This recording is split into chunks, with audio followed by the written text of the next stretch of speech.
Bismillahirrahmanirrahim.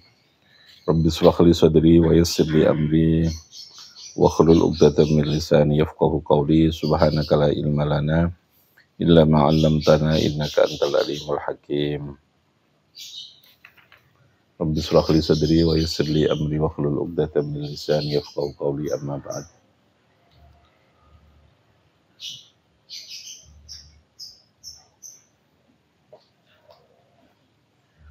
Qala al-musannifu rahimahullahu ta'ala wa nafa'ana bihi wa bi'ulumihi fid dharain amin. Wadhaiful muzakki, tugas atau ketentuan yang menjadi wadhifah. Wadhifah itu semacam tugas dari orang yang zakat. Yang di dalamnya nanti termasuk ada etika ya. Namanya wadhaiful muzakki.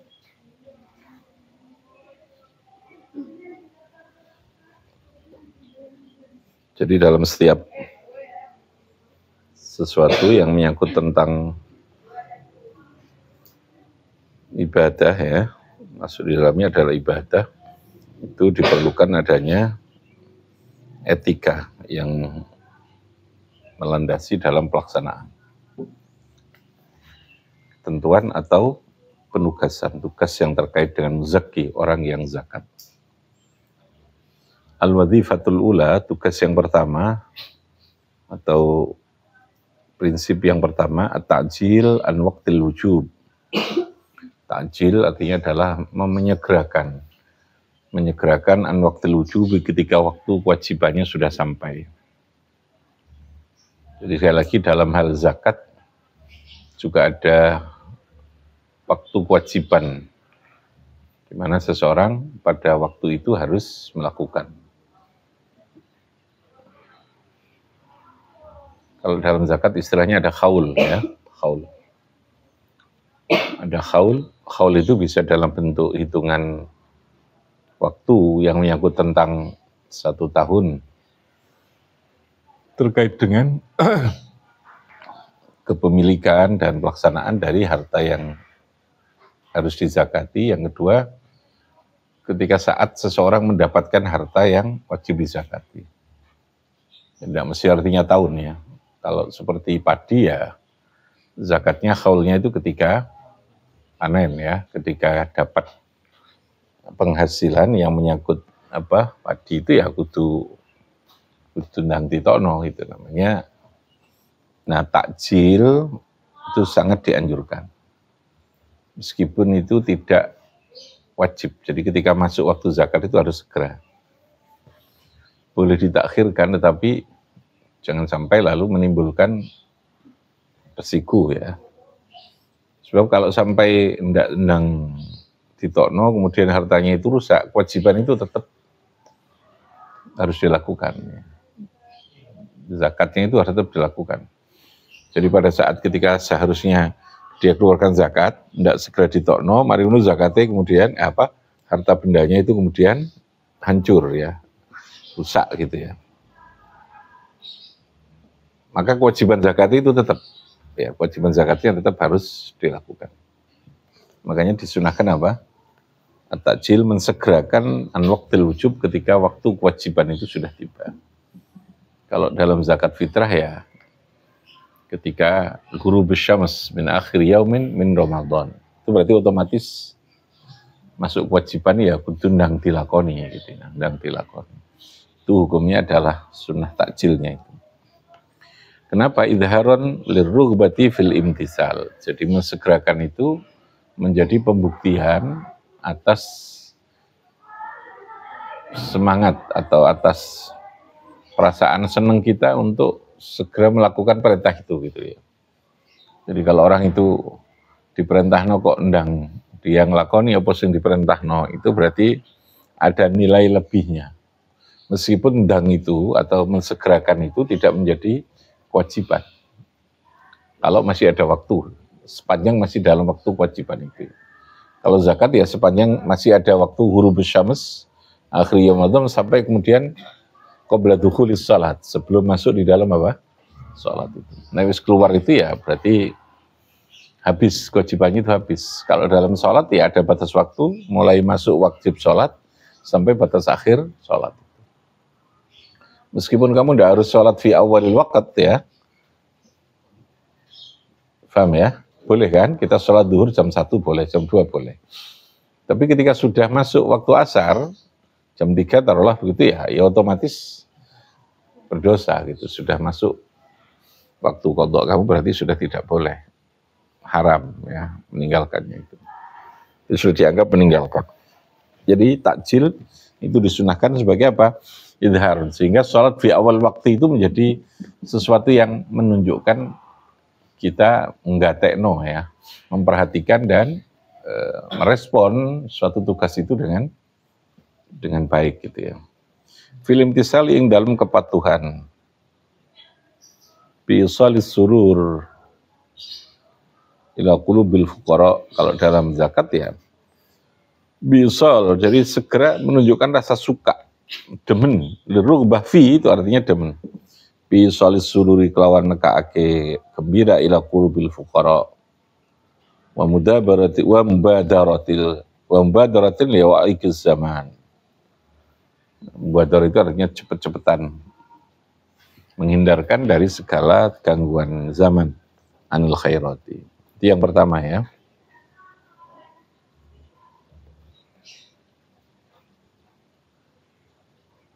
Al-wadhifatu tsaniyah al-israr fa inna dzalika ab'adu an riya'i was sum'ah.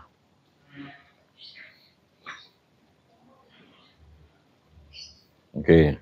Al-israru merahasiakan fi dzalika. Al-israru merahasiakan pemberian.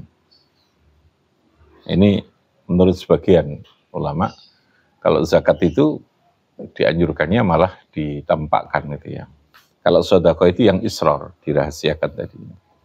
Wa in tukhfuha wa tu'tuhal fuqara'a wa huwa khairul lakum, dalam hal pemberian di luar zakat, kalau Anda rahasiakan pemberiannya itu dengan tidak terlalu diekspos, itu jauh lebih baik. Wa tu'tuhal fuqara' wa huwa khairul lakum. Ya. Tapi kalau untuk zakat, sebagian ulama ada yang menganjurkan sebaiknya dipublikasikan, ya. Nah, untuk memotivasi yang lain, yang kedua untuk menghindarkan fitnah, kecurigaan bahwa orang itu tidak zakat gitu ya. Nah, ada itu. Al-wadhifatu tsaniyah, tugas yang ketiga salisah, ayyudhira haitsu ya'lamu anna fi dhahrihi targhiban linnas. Nah, ini yang boleh ini. Jadi etika yang kedua tadi israr, merahasiakan. Ini terutama dalam hal sedekah. Dalam hal apa? Sedekah tatawu, sedekah sunnah. Tapi kalau untuk zakat itu dipakai yang ketiga, ayyudhira haitsu ya'lamu saja. Haitsu ya'lamu anna fi dhihari targhiban linnasi fil iqtida. Nah, tadi ya. Jadi salah satunya adalah diperintahkan dalam ayat yang lain dikatakan wa in tubdu as-sadaqati fa ni'ma hiya. Kalau tadi kan wa in tukhfuha wa tu'tuhal fuqara fa huwa khairul lakum. Apa? Wa huwa khairul lakum. Wa in tukhfuha wa tu'tuhal fuqara wa huwa khairul lakum. Untuk itu tadi dirahasiakan pemberiannya. Tapi kalau yang kedua ini wa in tubdus sadaqat, kalau ada tampakkan berarti dipublikasi ya. Tubdu itu artinya kamu ketokno sedekahmu. Dalam hal ini ditafsirkan zakat. Fa ni'ma hiya. Itu pun sesuatu yang bagus gitu ya. Nah, dalam ayat yang lain dikatakan wa anfiqu mimma razaqnahum sirran wa alaniyah. Dalam hal cara memberikan tadi ada dua pilihan. Makanya tergantung pada jenis sedekahnya tadi. Kalau zakat itu sebaiknya apa? Ditampakkan. Ibda atau idhar tadi dia. Tapi kalau yang berkaitan dengan sedekah tatawu tadi, wa in tukhfuha ikhfa, israr ya, dirahasiakan. Dalam ayat yang lain tadi dikatakan wa anfiqu mimma razaqnahum. Pilihannya dua, sirron wa alaniyatan. Apa? Sirron wa alaniyah. Sirron itu dalam bentuk disembunyikan, dirahasiakan. Boleh silahkan wa alaniyah, mau ditampakkan, dipublikasikan, monggo gitu ya. Itu namanya alaniyah. Jadi infak itu dalam kategori yang berbeda-beda itu lalu bisa punya konsekuensi, cara memberikannya juga bisa berbeda. Gitu. Karena memang Al-Quran sendiri memberikan pilihan tadi itu. Wa anfiqu mimma razaqnahum sirran wa alaniyah. Wa anfaqu ini ya. Wa anfaqu mimma razaqnahum sirran wa alaniyah. Sirran itu dalam keadaan apa? Dirahasiakan, disembunyikan. Alaniyah artinya terangan. Berarti itu publikasi ya. Sehingga pilihan zakat atau sedekah itu bisa dua pilihan. Artinya tidak menghilangkan keabsahan. Di situ ada bicara tentang keutamaan ya. Sahnya podo sae gitu ya. Sama dengan sholat itu ya. Sholat itu pada prinsipnya fi awal waqt itu bagus. Tetapi ada dalam kondisi tertentu malah dianjurkan untuk takhir. Ketika panas yang menyengat, terutama pada sholat duhur, itu takhirus sholat atau mengakhirkan atau menunggu, tabrid istilahnya. Tabrid itu baridun, menunggu terhadap apa, biar berkurang panasnya, adem, itu namanya tabrid, itu sunnah. Sehingga fi'al waktu itu malah tidak baik, ya, makruh malah nih, karena memaksakan diri dengan kondisi yang berisiko gitu ya. Sholat isya itu terkadang malah dianjurkan untuk diakhirkan. Tidak fi awal waqt, paham ya? Tapi prinsipnya fi awalil waqti itu afdal. Karena tadi ya, ada unsur untuk musyaroah. Musyaroah itu mensegerakan diri, nggateknya tadi terkait dengan perintah. Sehingga itu bersifat delok atau kondisional ya, melihat dari situasi itu. Tapi ada prinsip awalnya, lalu ada pengecualian kan begitu ya. Kalau zakat tadi, sedekah ya takjil itu lebih baik, gitu ya. Kecuali ya, sirron itu lebih bagus, tetapi kecuali ketika bentuk zakatnya seperti ini, bentuk berupa zakat gitu. Paham ya? Jadi ada yang prinsip dasarnya, lalu ada pengecualian tadi. Al-wadhifatur rabi'ah, tugas atau prinsip yang keempat, alla yufsida shadaqatahu bil manni wal adha, jangan merusak sedekahnya atau zakatnya atau sedekahnya dengan al manni wal adha, dengan apa? Mengundat-undat. Al manni itu artinya diundat-undat, wal adha dengan perkataan atau dengan sikap yang menyakitkan. Paham ya? Jadi etika adab orang yang memberi itu,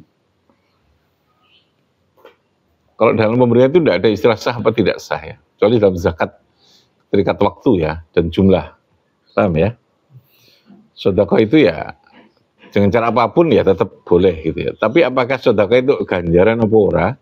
Itu terkait dengan etika tadi ini, terkait dengan cara. Kamu memberi ya tetap sah, nggak ada istilah sah ngasih uang. Aku sah kayak persis saya ya. Tapi apakah dapat pahala apa tidak? Indikatornya itu pada adab tadi ya, pada tata cara. Kalau dalam pemberian tidak boleh kamu memberikan sedekah itu wala tubtilu shadaqatikum bil manni wal adha. Jadi orang memberi itu punya potensi ada arogansi. Ya. Ada perasaan sombong, ada perasaan eksploitasi, ada karakter untuk mengeksploitasi karena dia merasa memberi tadi itu ya.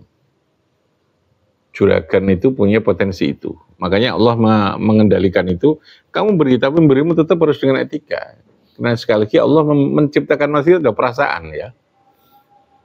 Ada perasaan yang harus dijaga. Orang yang memberi juga punya perasaan, yang diberi juga punya perasaan. Makanya nanti wong sing dikai kuwi juga ada aturannya. Yang memberi juga ada aturannya. Karena sekali lagi, meskipun ini tidak terkait dengan persoalan keabsahan dari sebuah ibadah, apalagi dalam sedekah tidak ada istilah sah tidak sah, tapi ini menyangkut tentang nilai. Apakah yang kita lakukan akan dianggap sebagai sesuatu yang layak diberikan ganjaran atau ora, itu terkait dengan etika tadi ini. Karena sekali lagi agama itu ada substansi tadi, di semua lah ada substansinya. Substansi. Ada ukuran formal normatifnya, tapi yang dibutuhkan bukan hanya formal normatif, tapi justru substansi. Rukun sholat itu berupa rukuk sujud itu normatif ya, tapi bukan itu yang dimaksudkan. Bagaimana kamu bisa betul-betul menyadari tentang posisi diri kamu untuk tetap tawadhu, tetap rendah diri, tetap ini itu substansi ya. Maka untuk mendapatkan nilai dalam artian ganjaran, imbalan itu tidak semata-mata pada aspek normatifnya, tapi ada kelanjutan. Tapi normatif itu harus dulu, ya. Kalau Anda tidak memenuhi syarat rukun, ya nggak bisa dapat pahala karena itu standar minimalnya, minimal untuk sah, ya. Dalam zakat juga begitu, ada standar minimalnya berapa yang harus kamu keluarkan, kapan yang harus dikeluarkan, karena ini ibadah. Tetapi apakah zakat itu atau menjadikan seseorang mendapatkan pahala apa tidak, itu nanti terkait persoalan adab, etika, yang dalam bahasa kitab Mau'izul namanya wadhaif. Apakah dia melakukan wadhifah, tugas melaksanakan zakat itu tadi, dengan etika apa tidak itu. Nah ini etika yang ketiga adalah, jangan sampai ketika kita bersedekah itu, disertai dengan perilaku atau ucapan yang menyakitkan pada orang yang diberi itu. Begitu pula nanti ada etika, orang yang diberi juga ada etikanya. Makanya nanti diantaranya wassalli alaihim, ya, didoakan juga zakatnya itu. Orang yang memberi didoakan. Wassalli alaihim itu karena perintahnya begitu. Inna salataka sakanun lahum, doa itu yang menjadikan seseorang menjadikan semakin damai, semakin yakin. Sehingga semuanya itu dibangun atas rasa puncaknya itu saling menyayangi gitu loh ya. Saling mengasihi, saling mencintai. Dia memberi itu karena cinta tentang kemanusiaan, yang diberi juga demikian. Dia menghargai juga karena di situ ada perjuangan seseorang untuk memberikan cintanya kepada dia, kasih sayangnya itu. Nah, kayak ngono kan yo apik kan gitu loh ya, jadinya itu. Jadi kalau bahasa Al-Qur'annya itu yuhibbunahum wa yuhibbunahu. Bangunan hubungannya itu lalu kemudian al-hub, bangunan rasa cinta. Cinta. Cinta itu pasti ada kalimat menjaga, cinta itu pasti ada kalimat peduli, pasti ada kalimat menyayangi, pasti ada kalimat memberikan yang terbaik. Itu include ya, sesuatu yang talazumiyah masuk di dalam kalimat al-hub itu. Yuhibbuhum wa yuhibbunahu. Jalinan hubungannya itu tadi ini. Pemberian itu wujud dari sebuah rasa kasih sayang, peduli, cinta. Ya. Tadi ya cinta kemanusiaan. Yang diberi juga demikian. Ya, ada wadhifah itu. Karena tadi itu orang yang memberi itu potensinya al-manna wal adha tadi itu. Al-manna wal adha. La tubtilu sadaqatikum bil manni. Al-manni wal adha itu. Al-manni wal adha itu menjadi potensi atau karakter yang ya namanya orang di duit itu, orang sugih itu penyakitnya sombong. Orang melarat itu penyakitnya dia tomak, gitu ya. Tomak itu suka beri, suka apa? Arep-arep, lalu dia hasud, ya. Nek dikai kemudian ngerasani hibah, sama-sama punya penyakit, gitu ya. Jangan dikira orang miskin itu pasti ganjaran terus. Miskin yang tidak berilmu ya, makanya orang melarat pun harus diilmoni. Jangan sampai jadi miskin itu bodoh. Miskin bodoh itu bermasalah gitu. Miskin itu bisa menjadi pahala karena orang masuk surga jadi Pak Ari itu bisa beri Pak Ari ya. Ada jalur sabar. Kalau dia diilmoni, mlebu surga ini, ya masih ngenes tapi mlebu surga gitu maksudnya ya. Wong sugih ya kudu ana ilmune, wong pinter juga ada ilmunya. Ilmu yang diilmoni lagi gitu ya. Ilmu itu kompetensi dirinya, lalu diilmoni lagi itu kompetensi itu diperlukan ilmu yang menjaga ilmu ini. Ilmu apa? Tentang ilmu adab, ilmu akhlaknya, ilmu tasawufnya, gitu ya. Berarti kalau kamu masak, setelah masak kan perlu ada tempat masaknya, ada bungkusnya gitu ya. Supaya dia menjadi enak untuk dimakan. Kamu sudah masak susah-susah kemudian wadah masakan itu apa istilahnya kotor kabeh ya sugono wong ya ora gelem toh. Meskipun sama-sama masakan itu enak. Sing siji ditugono dengan cara yang baik, yang satu dengan cara yang tidak baik, cara memberinya, wadahnya gitu ya. Jadi sekali lagi orang pintar juga harus diilmoni pintere, keilmuannya tadi ini, orang bodoh juga harus diilmoni kebodohannya. Harus difahamkan. Orang miskin juga begitu, supaya miskinnya itu menjadi kebaikan harus diilmoni. Karena miskin itu apa? Sesuatu yang bersifat, ada unsur pawaan ya, potongan. Potongan miskin itu ada. Takdir itu ya kalimat itu. Jadi Allah itu menciptakan kehidupan ini sudah dengan takdir yang seperti itu. Kalau miskin itu di ilmuwan itu sebenarnya menjadi kenikmatan.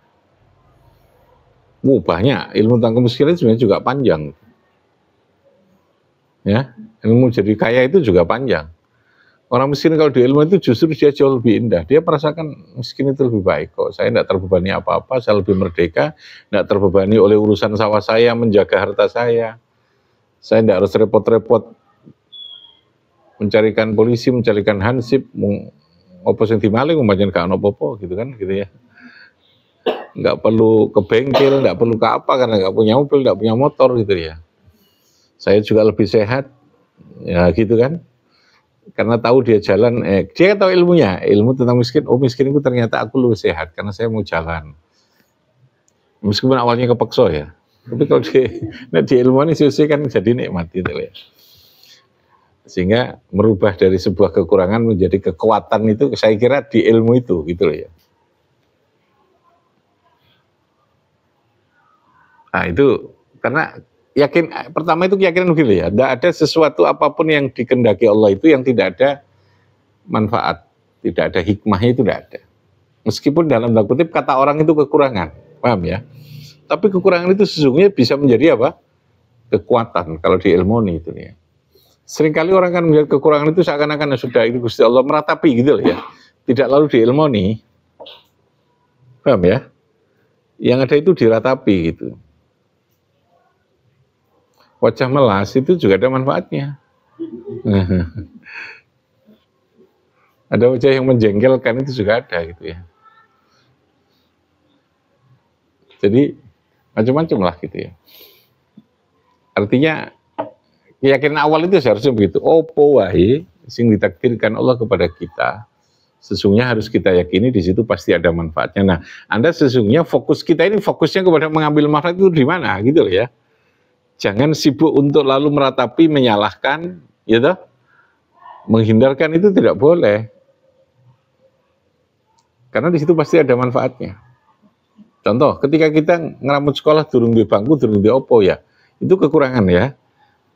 Ambil saja prinsip yang lain, bahwa kebebasan untuk menentukan tempat kita belajar itu jauh lebih enak ketimbang kita terikat kudu nongone tempat itu umpamanya begitu. Sehingga muncul kalimat belajar yang memerdekakan. Padahal karena nggak punya bangku kan, karena nggak punya kelas, belajar yang memerdekakan. Kenapa tidak ada rubah saja? Itu menjadi sesuatu yang justru menjadikan lebih enjoy gitu. Seringkali kita fokus dengan kekurangan, tidak mencari hikmah dan lalu menjadikan itu sebagai kekuatan. Nah, kenapa orang tidak bisa begitu? Karena tidak bicara substansi. Bicaranya hanya persoalan casing ya. Kalau Anda berbicara substansinya, orang belajar itu apa ya? Belajar sinau. Tempat itu substansi atau pelengkap? Hah? Tempat itu, sarana itu, substansi belajar apa pelengkap? Substansi belajar itu kan yang ini kita belajar. Paham ya? Nah, ketika Anda sibuk pada persoalan sarana, dan ketika itu tidak terpenuhi, Anda lalu orang seringkali ya, lalu melupakan pada substansinya.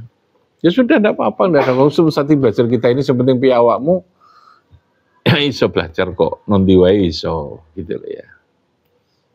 Nah, justru dicarikan tadi itu, bentuk istilah yang menyebabkan sesuatu yang kurang itu menjadi nilai yang hebat gitu loh ya. Nah, itu yang dimaksud. Karena dengan keyakinan awal tadi ya, semua bentuk apapun yang ditakdirkan adalah itu yang terbaik dan pasti ada hikmah, ada manfaat. Nah, tiba-tiba lalu diberikan, itu juga harus yang terbaik. Nah, itu gitu ya. Sehingga semuanya menjadi kebaikan itu. Kenapa kita harus meyakini itu? Karena kita harus yakin Allah tidak punya kepentingan apapun dengan kita, gitu ya. Dengan alam semesta ini tidak punya keyakinan. Kalau orang tidak punya kepentingan itu kan tidak mungkin lah berpikir untuk menyakiti itu kan. Kalau Anda tidak punya kepentingan dengan anak, ya seperti anak kepada orang tua lah. Yakinlah dulu wong tuamu apa wae sing dikongkon wong tuamu, yang dilakukan wong tuamu itu pasti yang terbaik. Orang tua kan tidak punya kepentingan apapun pada anak, kecuali anak iku apik kan. Paham ya? Sehingga meskipun ketoke sing dikarep wong tua itu kita nggak cocok, nggak apa ya, yakin saja itu yang terbaik gitu ya. Meskipun Anda juga boleh mengusulkan. Paham ya? Mengusulkan. Jadi enak kalau orang tidak punya kepentingan itu, sesungguhnya dia akan bisa lebih melakukan sesuatu secara terbaik. Gitu. Kepentingannya karena Allah. Jadi dimarahi juga karena Allah, berarti itu yang terbaik. Gitu. Sehingga tidak menimbulkan orang tersinggung. Beda kalau orang itu punya kepentingan. Orang dengan keyakinan yang maksimal itu sesungguhnya jauh lebih kuat. Orang kuat itu ya karena punya keyakinan yang tinggi, gitu ya. Keyakinan yang tinggi. Gitu. Orang lemah itu yang suka cengeng, yang suka menyerah, suka apalagi gampang putus asa, itu pasti problemnya ada di persoalan keyakinan, keimanan itu. Karena itu problem ketangguhan. Nah, saya ngerti kok bagus ya Allah itu. Ya. Oke. Jadi harus dijaga. Wala tubtilu shadaqatikum bil manni wal adza, jangan kau gugurkan, kau sia-siakan sedekahmu itu dengan bil manni wal adza, dengan mengundat-undat yang Jawa, bil manni wal adza, dengan omongan sing menyakitkan. Memberilah dengan cara yang baik, termasuk nanti tentu berikanlah sesuatu yang terbaik, bahkan apa yang paling kamu sukai itu, kalau kamu sudah berani memberikan yang kamu sukai kepada orang lain, itu berarti tingkat keimanan dan cintamu sudah jauh lebih tinggi daripada singaput itu kok niku ya. Sudah motor apik, kon gelem sudah motor pengen gak apa-apa. Itu sampel jenenge ya. Al-wadhifatul Abu Bakar begitu loh ya. Abu Bakar itu karena sudah merasa tidak memiliki wong kabeh gitu kok Gusti Allah tak kekno ae. Tapi malah teko kabeh gitu. Tapi itu kan perlu keyakinan sing di luar akal kita kan ngono. Teko mana. Saya dulu masih ingat ya, mbah itu bapak ya, bapak saya itu mbah itu. Jadi kalau sudah punya duit itu mau pasar gitu ya, beli kan saya yang bawa belanjanya itu. Tak wis duit gitu, pulang. Saya mikir diceluk uang, dia kadang nggak butuh, nggak mestinya butuh itu, tapi kan diceluk pengen nau sing nyeluk sing dodolan iki tuku pulang bawa akeh gitu. Ya duwe entek. Tak wis duwe boleh gitu. Mati cuma gitu tok.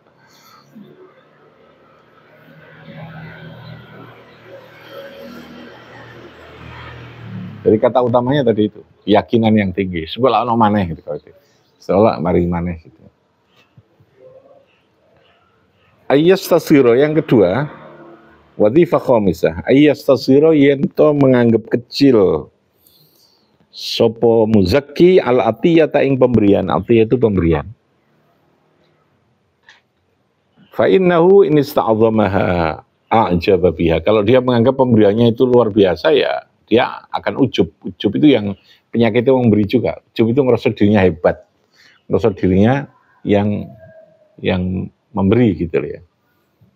Makanya kemudian saya katakan untuk tidak medit itu cara menghilangkannya harus dengan keyakinan juga.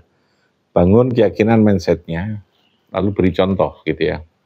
Cuma masjid wong kabeh itu ngene Gusti Allah. Nek ngene Gusti Allah itu kayakno nek Gusti Allah sing ngongkon kayakno ya sedekah lah gitu.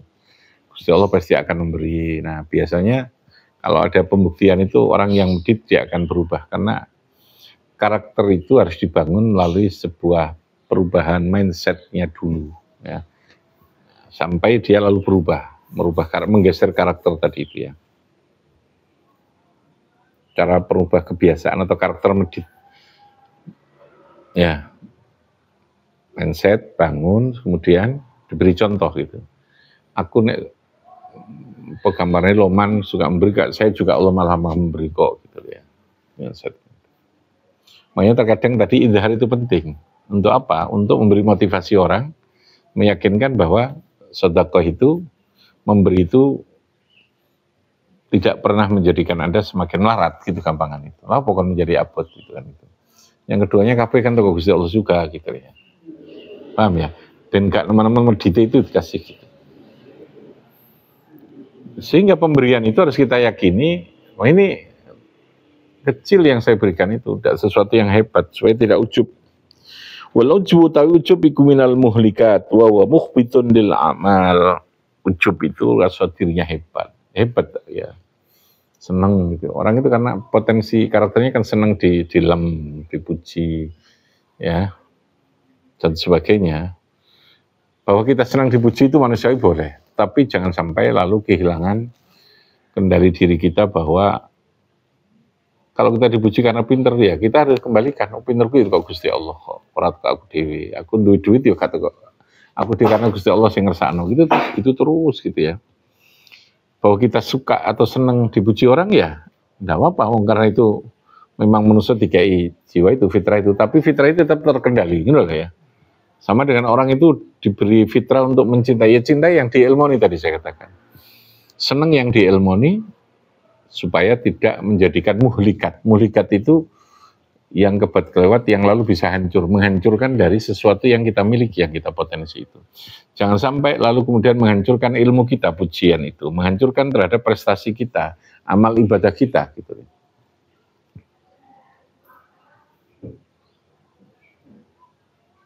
Nah, seringkali kita ini habis-habisan mempertahankan sebuah jabatan itu karena merasa lebih melihat bahwa di situ ada unsur kebanggaan, ujub tadi ya, dirinya hebat, merasa orang lain itu tidak bisa, di situ ada kehormatan macam-macam, gitu loh ya. Kalau kita kembalikan bahwa sesungguhnya prinsipnya bukan pada jabatannya, tapi pada bahwa kita ini bisa melakukan terbaik dengan jabatan itu. Paham ya? Kalau itu berarti andai kata jabatan itu hilang, ya Gusti Allah berarti akan menggantikan cara yang lain untuk melakukan kebaikan itu. Gitu ya. Kalau enggak, kita akan habis-habisan di tempat itu. Kalau orang seperti itu berarti sudah tidak lagi karena kebaikannya, tapi karena gengsi, kehormatan dengan jabatan itu. Jadi saya tanya, orang punya jabatan itu dalam substansi agama, seharusnya pikiran yang dibangun apa? Mindset yang dibangun apa? Dengan jabatan itu, kehormatan, kebanggaan, atau bisa melakukan kebaikan yang lebih banyak? Bisa melakukan kebaikan. Apakah hanya satu-satunya di situ? Tentu tidak. Gitu loh ya.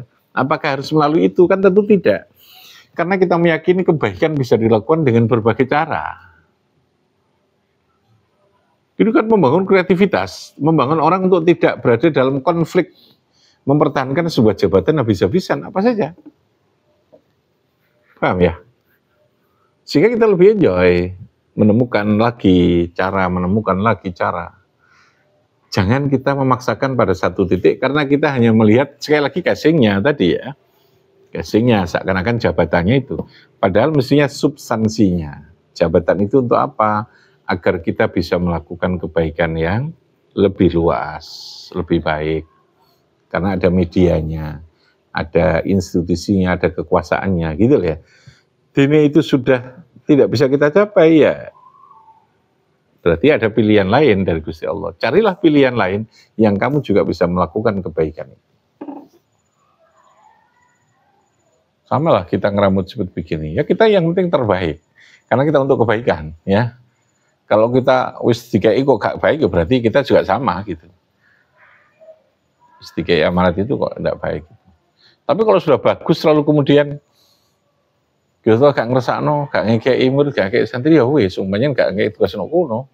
Makanya kebaikan itu ada di mana-mana, itu di situ sesungguhnya letaknya. Tinggal Anda apakah yang kamu rebut itu casingnya, institusinya, apa jabatannya, formalitasnya, atau substansi gitu ya. Kalau substansi Anda akan lebih enjoy gitu. Dan yakin saja kalau Anda melakukan sesuatu yang diberikan Allah itu dengan baik, itu pasti berarti di situ Allah akan membantu di kebaikan itu. Menurut doai. Karena sunatullahnya begitu. Ya. Kalau Anda diberi amanat ilmu dan lalu mengajar dan lalu punya institusi berarti tidak melakukan terbaik, pastikan Allah sunnatullahnya akan memberi di situ. Akan memberi di situ. Kalau tidak, berarti kemungkinannya ada sesuatu yang kira kurang pas atau sesuatu yang Allah milihkan lain lagi gitu ya. Rabbi fanfa'na bi barakatihim wahdinal fi tariqatihim wa mu'afatihim. Allahumma salli ala Muhammad.